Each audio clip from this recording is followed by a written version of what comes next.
everybody. I'm Regina Bryan, and welcome to the Women of Empowered Living. My guest today pastored a church for 30 years, and now she's began a new journey. A couple of years ago, she received a prompting to write a book all about women making an extraordinary impact.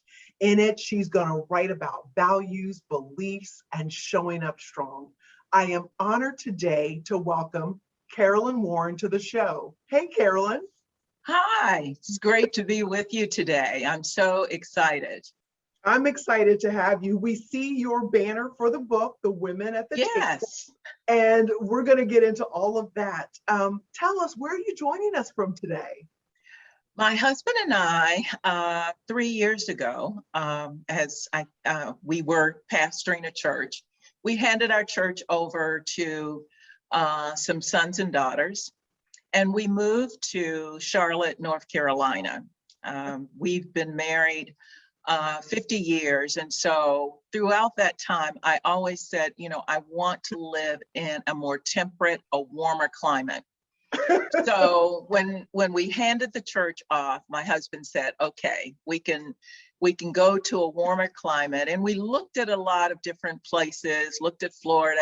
It's too hot. And we ended up in Charlotte. And Charlotte has been a wonderful, wonderful new home for us. It's gorgeous there. I haven't been in a while, but it's beautiful. And you're right about the climate. Right. I get to wear some winter sweaters, but I don't need winter boots. So that's right. It's like, that's the cutoff. No boots. Right. Carolyn, I am just so happy to finally have you on the show. I know my schedule was a little bit of a mess. You've just done so many extraordinary things. You mentioned that you and your husband have been married for 50 years. Yes. Pastored a church for 30. So take us back to what led you to take on a church and to pastor for 30 years. Well, it's quite interesting. And I think those of us who, are faith believers who have a relationship with the Lord, that sometimes you are not in control. And yes, so let's see, about 48 years ago, my husband was having a challenge. And, it was just a lot of things were going on, trying to finish college, death of his grandmother who had raised him. And, in my time of prayer, I realized that there was only so much I could do. I love this man, but, he was going through some things that I could not really address as effectively as I felt I should. And so I remember praying to God, and I just said, God, I love my husband. I know that he is the man that you've called me to live the rest of my life with. And at this moment, I've done everything that I can do, but I will do anything in order for him to get the healing and deliverance that he needs. That's powerful, Carolyn. So you just knew that by yourself, you were like, this is above my pay grade. Right. So it's above my pay grade. So let me take this to the one that can help. And I think if I had really known what I was saying, I may have backed up a minute, because one of the things that I had always said is that I did not want to be a pastor's wife. I grew up, longing to travel and just to have some of these experiences that I did not see people in my church having. Right. And I made the mistake of thinking that was the consummate relationship with the Lord. And so, once I made that commitment, I said, okay, God, I will do anything that is necessary. He led my husband, to sort of revisit his relationship with the Lord. We both reconnected. got involved, started doing a home fellowship. And over a period of years, we ended up pastoring a church. And so, of course, I was the one that was most amazed. It's, okay, God, I don't know if I wanted to do this, but it has been a interesting journey. And it's been a journey where I realize that sometimes the thing that we are saying that we don't want to do is the thing that we need to do in order to grow. And over the years, that commitment has actually led me to where I am today. I would not, I would not have pushed outside of my comfort zone. I'm an introvert. I'm, enjoy spending time by myself, sitting and reading. And so this going through pastoring the church pushed me outside of who Carolyn was. For And sure. I be Carolyn, that you're an introvert. mm-hmm. And pastoring a church, you're all about other people. Right. How did you, I think it's so interesting. So how did you balance that? It was a process. I remember when my husband came to me and he said, I feel God saying that we're supposed to start a church. And I'm thinking, oh no, I always said I never wanted to be a pastor's wife. I don't want to do that. But I knew that it was God. And so I said to him, okay, what is required of me? And he said, all you need to do is show up on Sunday. And I said, okay, I can do that. But then as the church started, I've always been, concerned about people and their growth and helping them to release their potential. Over the years, God just began to say to me, this is just not your husband's quote unquote church, or this is just not his ministry, but this is also your ministry. And so God was very gracious in that he gave me time just to get, acclimated to each step in the process till, once we were pastoring the church for, years, and I would tell people I'm an introvert and they would say, you can't be an introvert. But what happened is that I realized that my God's agenda was bigger than my agenda. And so I just decided, okay, God, in order to fulfill your agenda, I need to not claim that I am an introvert. I am, but that does not define me, nor does it limit me. And so I've learned not to allow it to define who I am. That's really huge. And I'm always fascinated by this because as John Maxwell team members being in DISC, and I know you know DISC, it's always fascinating that sometimes we can use our styles to limit us.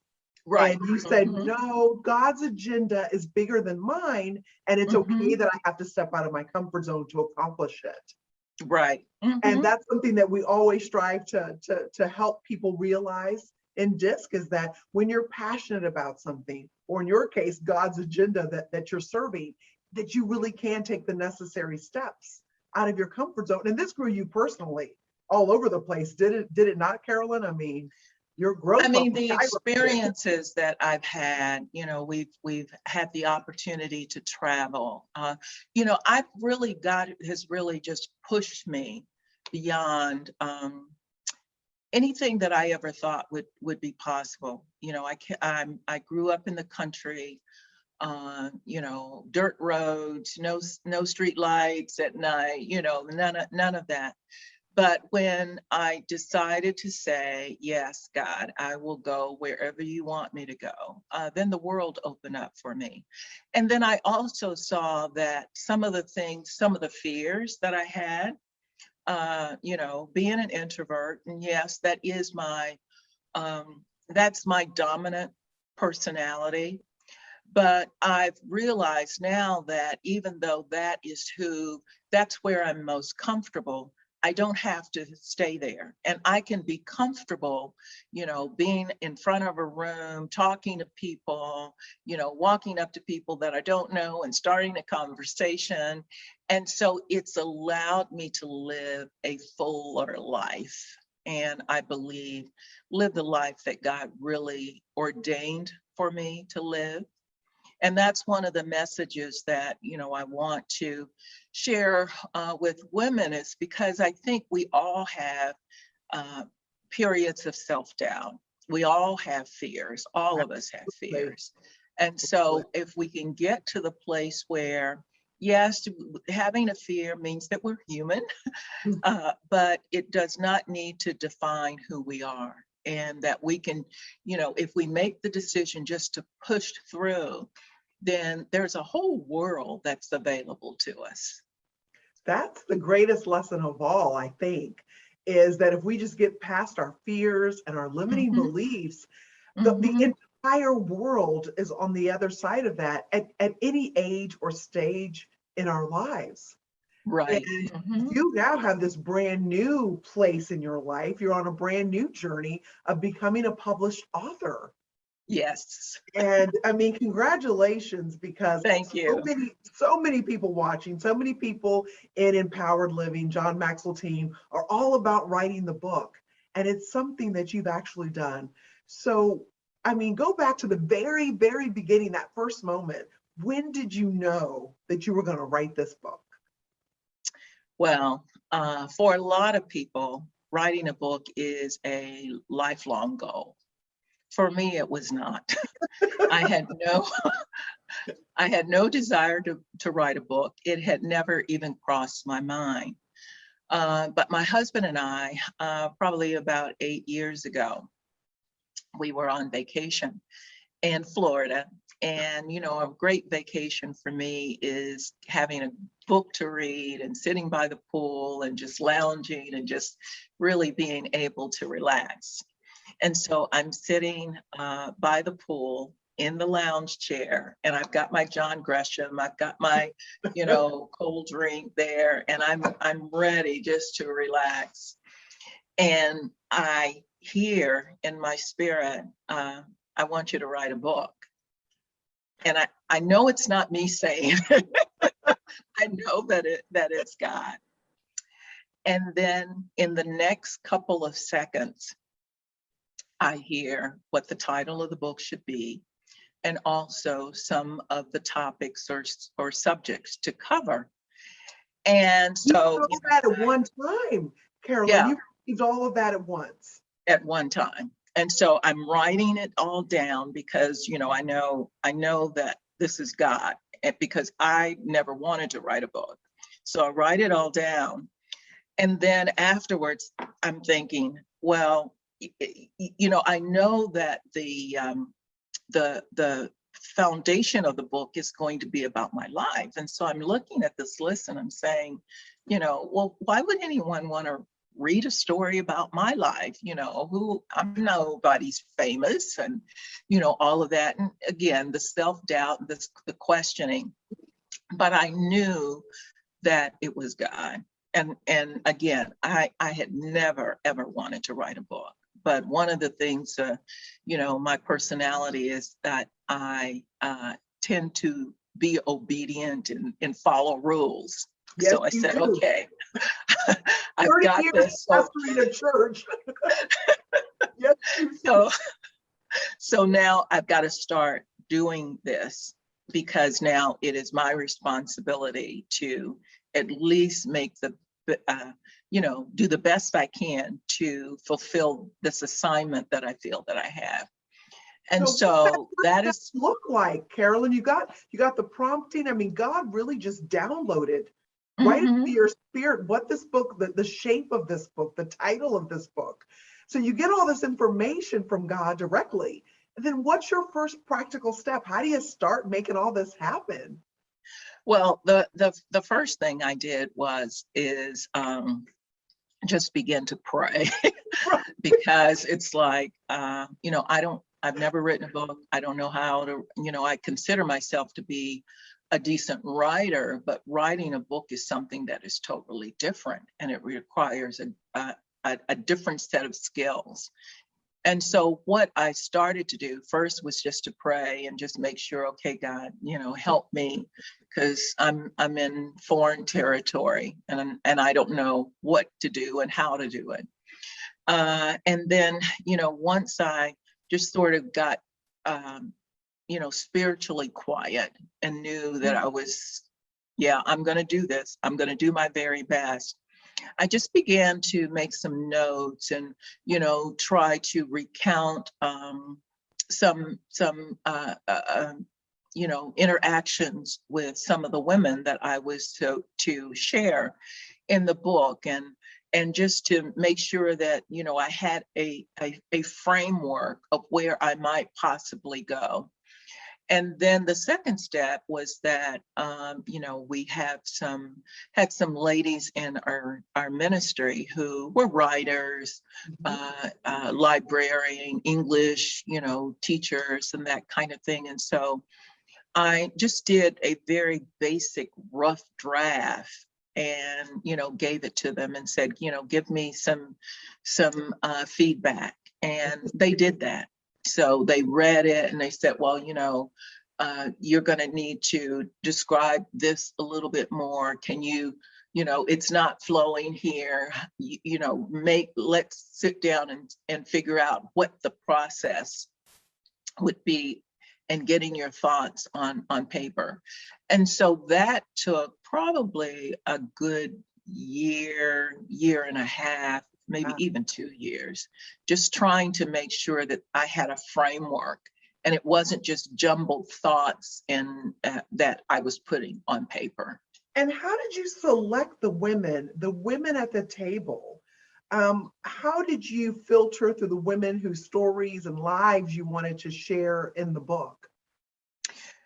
Well, that was really God's doing, because when I got the title and what some of the subjects would be,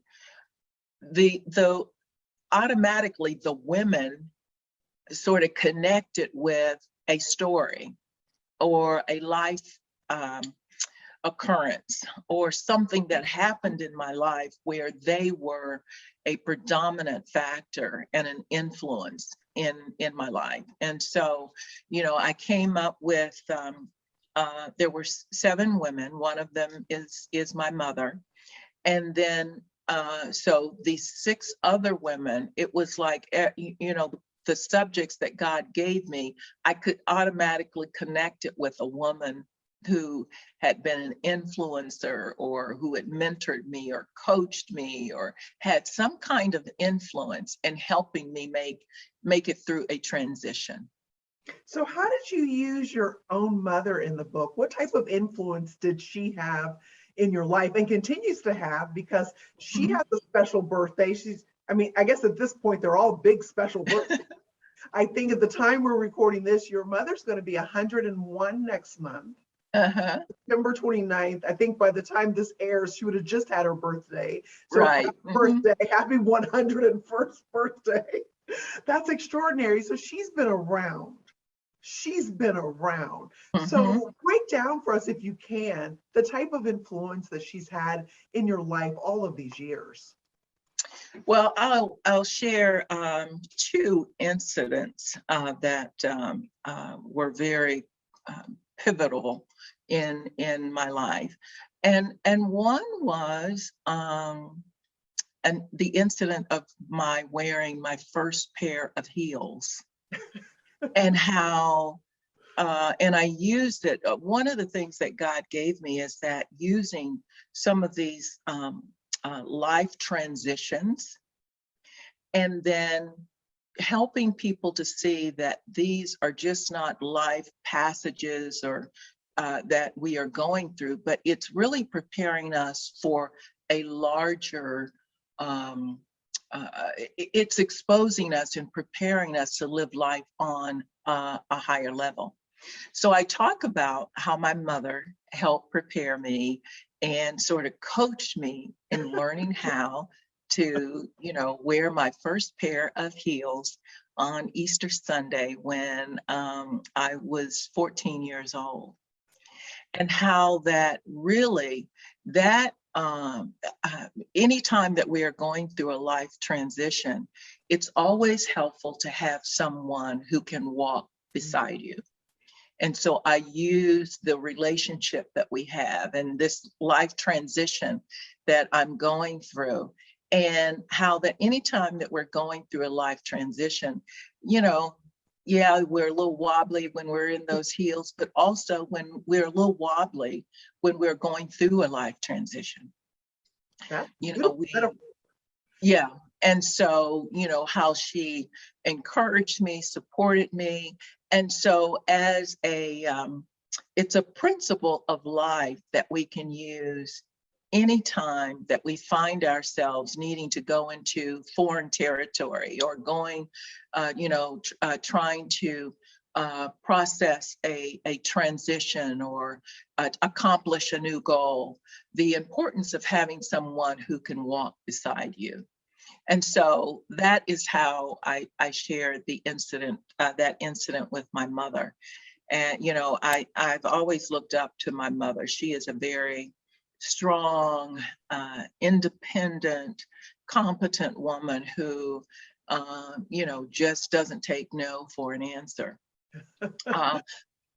Another story that I share is my mother taught me a very valuable lesson on forgiveness. And there was and I won't go through the story, but there was an incident that occurred when I was growing up, and someone had, made an accusation against my mother. And I, looking at the situation, I'm ready to, scream, holler, fight, do whatever, because someone had, infringed upon my mom, and I felt like, I needed to protect her or whatever. But she taught me a very valuable lesson. How do you handle hurt? How do you handle a transgression? How do you do it with grace? And she just knew that it was all going to work out. There was going to be a wrong would be righted, because, she was going to make sure that she took the high road and did what she needed to do. And she felt like, she's a woman of faith, that God was going to make the corrections that he needed to, and she wouldn't have to. So for me, wow. Being able to sit on the sidelines and see her process this and not respond with her emotions, but respond with the values that were so important to her. And so, yeah. I mean, you said it just a moment ago that these moments could kind of pass us by, right? Mm-hmm, mm-hmm. And what you're saying is use these moments, or in reflection back, see how these ordinary moments, especially if you're thinking about your first pair of heels, your first time in a pair of heels, that could be something like a fun little memory. But Yeah. you really capitalize on that to drive a very powerful point home, that these may be ordinary moments, but they have extraordinary impact in our lives if we use them that way. And that seems like the goal of your book is to kind of help us reflect on these moments. Is that what you'd say would be the overall purpose of the book, for someone like me to pick up the book and start reading it? Yes. And then to take it a step further, to be intentional. Some of these instances, they just happened. It was, it wasn't planned. But if we, with intentionality, live our lives in such a way that if we are interacting or having a conversation with someone, that we just don't think that, okay, I'm just having this conversation, but it's intentionally thinking, how can I use this conversation, this interaction, this exchange to empower this person and to help them to have an opportunity to grow and to develop into the person that God created them to be. And that's And a so beautiful train of thought. If we Mhm, can position ourselves in mhm, these seemingly ordinary moments to really do exactly what you just said to us. We are called to, how can I take this and really mhm, use this for a greater good, a greater benefit? And then mhm, he said one of my favorite words, empowered. right. So, Mhm, Carolyn, your life has been this extraordinary work in faith. I think all of your footsteps from everything you're telling us and sharing with us have just been a walk in faith. So, as we get ready to close out our time together, talk to us about what an empowered life means to you. What does that look like? An empowered life to me means that recognizing that you as an individual, that you were created to make a difference in the world. And when you understand that your life has purpose, then no situation or circumstance is is to be taken for granted, but it is an opportunity to have impact, and I believe have extraordinary impact. And so as the reader reads my book, they'll start out reading about my story, but at the end of each of the chapters, there are questions that they will be prompted to ask. So by the time they get to the last section of the book, it will be all about them, about who they are, what makes them unique. How can you take your unique skill and intentionally use it to impact someone's life?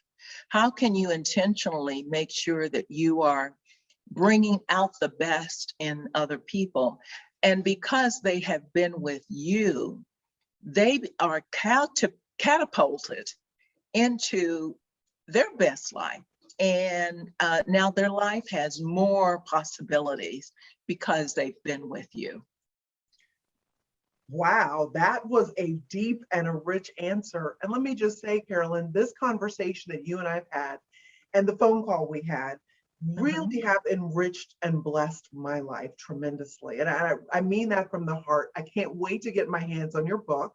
We're going to have in the comments and on the Facebook page, my post, all the details for how our friends here at Empowered Living can get their hands on your book. Carolyn, Wonder. I cannot thank you enough for sharing your faith, who you are as a person, and just giving us some things we can think about with our own life. Thank you so much for being a part of the Thank show. you. This has been so much fun, and I look forward to hopefully getting to meet some of the people that some of the ladies that view this video. I'm sure you will. Thanks everybody for watching today, and we will see you again real soon. Bye-bye. Bye-bye.